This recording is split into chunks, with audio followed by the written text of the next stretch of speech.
Hello, I'm Brandon Marcello. This is Jolie Erickson. It's Tuesday. It's tax day. I hope you filed your taxes. I did mine like at 9:30 last night. I did mine in February. Yeah, and I paid the price. So anyway, we talked to Ellis Johnson today. This is actually maybe our best interview day. I would say if I had to grade it, I give it an A. Ellis Johnson talked to us, which is always great. He's always very good. And let's just start with him. I mean, injuries have limited that defense throughout the spring. One of the contributing factors to why they probably haven't scrimmaged a lot. Mm-hmm. A lot of guys are injured. He said about a dozen have missed some time this spring. Yeah, I'm gonna take a stab at this. Off the top of my head. Don't stab me. Off the top of my head, Elijah Daniel, Ladarius Owens, Javier Mitchell, Kimaya Harrell, Casanova McKenzie, TJ Davis, Robinson Teresi, Josh Holsey. Holy crap. Tyler Nero. I'm only at 9. You say Cass, right? Yeah, you did. Yeah, I said Cass. Anthony Swain is not injured, so I don't think he's counting him. I'll make myself feel better. Yeah, so there you go. Anyway, 12, like we said, 12. So a couple more that we don't know. That's about 12, though. Yeah, anyway. It's a lot of guys for defense, especially in the 2D. I thought the most interesting thing he said, maybe, in terms of just the injuries and the impact, was you had a really good question asking him about, what he thought last spring that turned out to be true in the fall, and how he kind of felt it was going this year.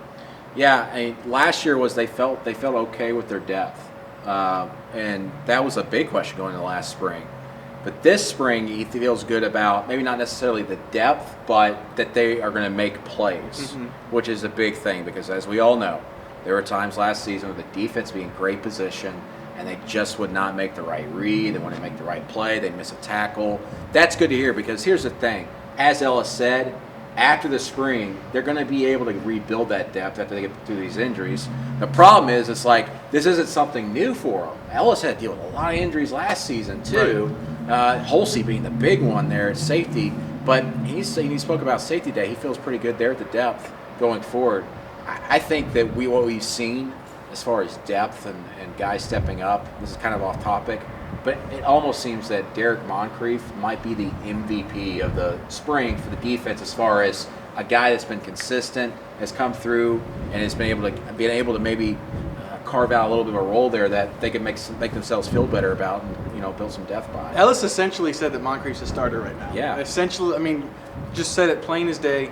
He was talking about Holsey. Holsey is still interesting. Holsey's very interesting, I think, to me, maybe more than everybody else, but I like defense. Holsey, he said, this is what Ellis said. He said there's the 4 guys they have there, Mincy, Jones, Moncrief, and Whitehead. He would feel good going in there with them, but he has this feeling that Josh Holsey is going to be in the mix somewhere. So the question is, where?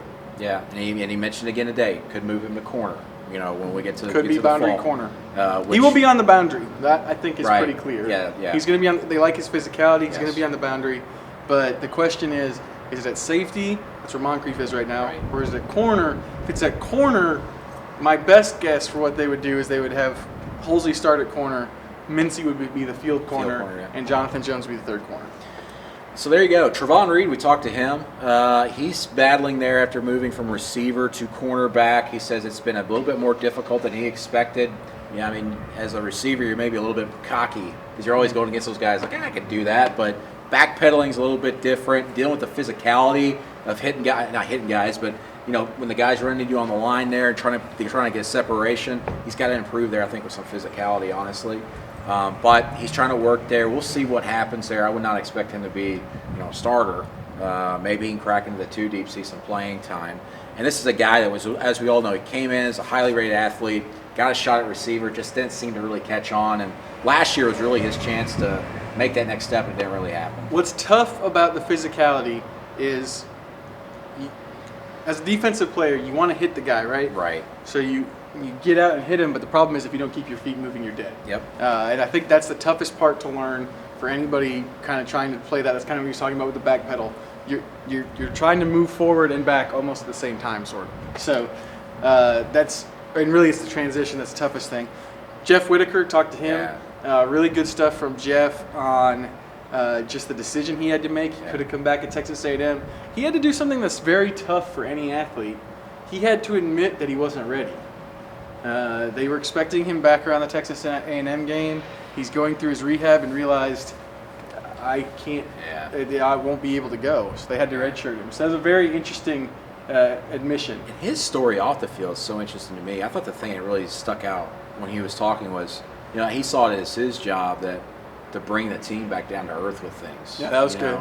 I was the type of guy that had to come in and go, all right, you guys had this great win, we got to do this. And even after the BCS championship game, he's got to try and get those guys refocused because that's just been as you all know, it's been the motto out throughout the off season, getting 13 seconds better.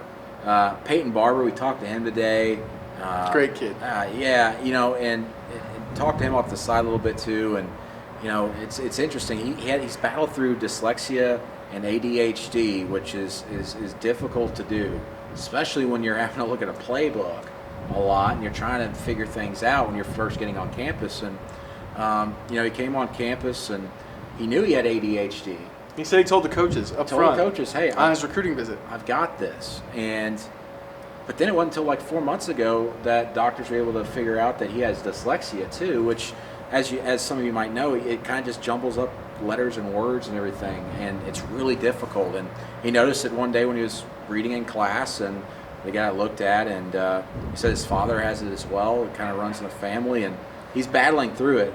And I think that says something about him because, listen, this is a guy like Trey Mason was saying in January. I think he's maybe overall skill set could be better than anybody else in the running back spot, including myself, is what Mason said. So this is a guy that's definitely making a push this spring, trying to get in that 2-deep rotation at running back. He's going to play this season, but type of feel-good story, I'm sure the fans are really going to be rooting for him, really wanting to see him do very well. What's probably most interesting for us was that he just offered it. Yeah. We asked him how his spring was going. Question, yeah. Somebody asked him what he struggled with the most, and he said it was learning the playbook, and then he told us why. And I don't think that's an easy thing for anybody to admit. You don't want to tell people where your weak points are. So, really impressive interview with him. Really impressed with him. Also, this is much less important, but he's very big.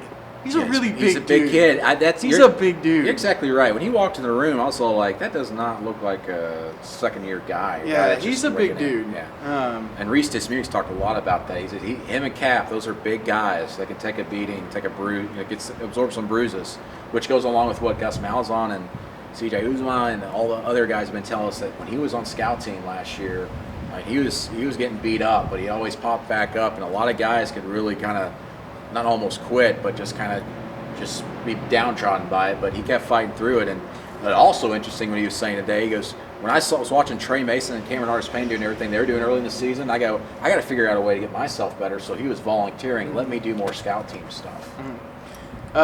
Couple of A-Day notes. You may not see some guys very much. Yeah. Ellis came right out and said what Gus has kind of been saying all spring with what they've done with scrimmages. They're established guys. The guys have been starting for a while. They don't need the work, so you might not see some of those guys. And we even saw that a little bit in the open session this morning. They don't do a lot, but a lot of the veteran guys were kind of just, I don't want to say going through the motions, but kind of understood that they weren't doing the heavy lifting today in practice. And they're expecting a big crowd, but maybe not last year, which is to be expected. Yeah. Again, last year they broke the record by 20,000 fans. So last rolling at Toomer's Corner, it was a big weekend. It was a huge weekend. So I think anybody would expect a little bit of a dip. Then and the other thing, there's a lot of known commodities on this team. I think fans come out to, and you guys can tell us if we're wrong, but I think fans come out when they've got like new blood that they want to see. They want to see the new guys. You're exactly right. So there you go. A lot of interesting stuff today in our interviews. We will, of course, spread it throughout the week at AL.com, and much more to come. File your taxes or get an extension. Something. Unless you already did.